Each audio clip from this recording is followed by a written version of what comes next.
Jared Polin, FroKnowsPhoto.com. Are you a beginner photographer? Have you just picked up your first digital SLR, or have you had one for a while, but you're not happy with the results? Well, I've created my most comprehensive video to date. It is a 3-hour-long video guide that's going to help you go above and beyond auto.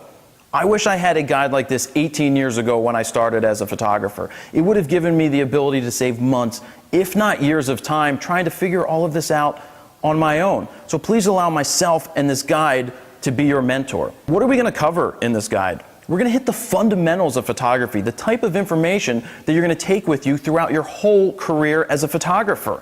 We're going to hit things like, what is the exposure triangle? What do I do if my picture is over or underexposed? How do I get tack sharp images? What focus mode should I use? What metering mode should I use? And what's a good composition? We're going to hit that and much, much more. So this guide is going to give you the confidence to unlock the power of your digital SLR. It's the closest you can get to being at one of my boot camps without actually being there. So I'm not just going to sit there and tell you how to do things, I'm actually going to demonstrate it. You get to follow me on 4 photo shoots. You get to be there as my assistant pretty much when I make mistakes, but then I figure out what I did wrong and explain to you what I did and show you how I made the corrections. So if you would like to pick up this guide today, you can download it below. It's a digital download. That means you can watch it over and over again. And yeah, if you decide to pick it up today, I'm going to include a 20-minute long bonus video that's going to give you the 5-year plan, how to make money as a photographer, and how to market yourself. So let's take a sneak peek inside this video guide. So you just heard me talk about f-stops. You heard me talk about how depth of field works. And now the best way to show you how that really works is to do this right here with this frog who I've become well acquainted to. But what does it actually look like when you get a picture at 1.8 versus a picture at 22? What's going on here? Well, what's going on is that your depth of field is changing.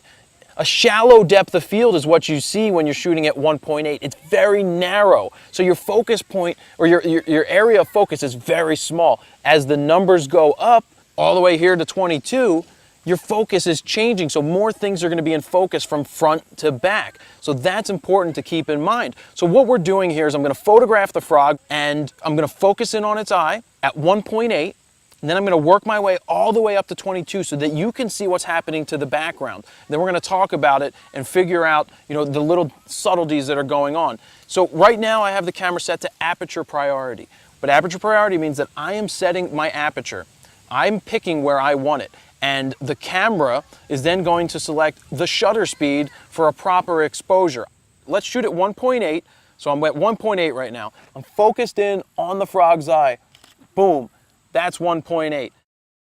Let's take it to f2.8. There, she's a nice smile. Now I'm making sure, I almost did this here. I'm going to shoot it. There I cut her finger off and I saw it. So that's why I didn't shoot it initially. But now I'm recomposing.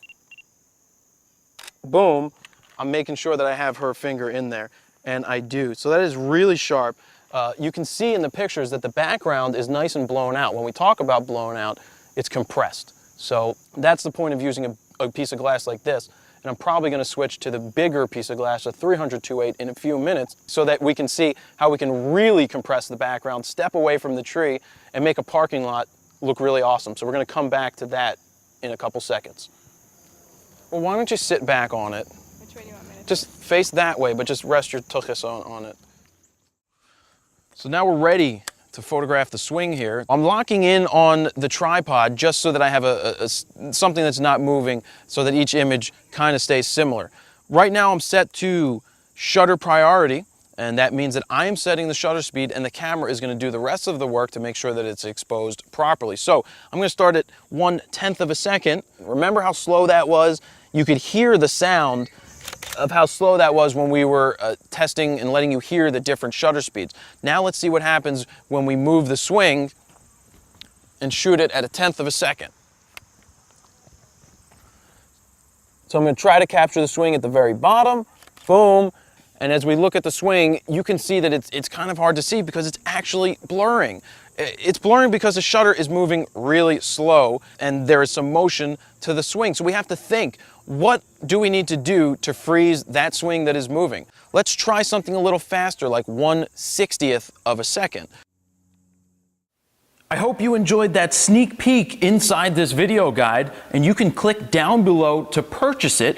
And don't forget, if you pick it up now, I will give you a 20-minute long bonus video that is packed full of amazing information. So thank you guys. Jared Polin, FroKnowsPhoto.com. See ya.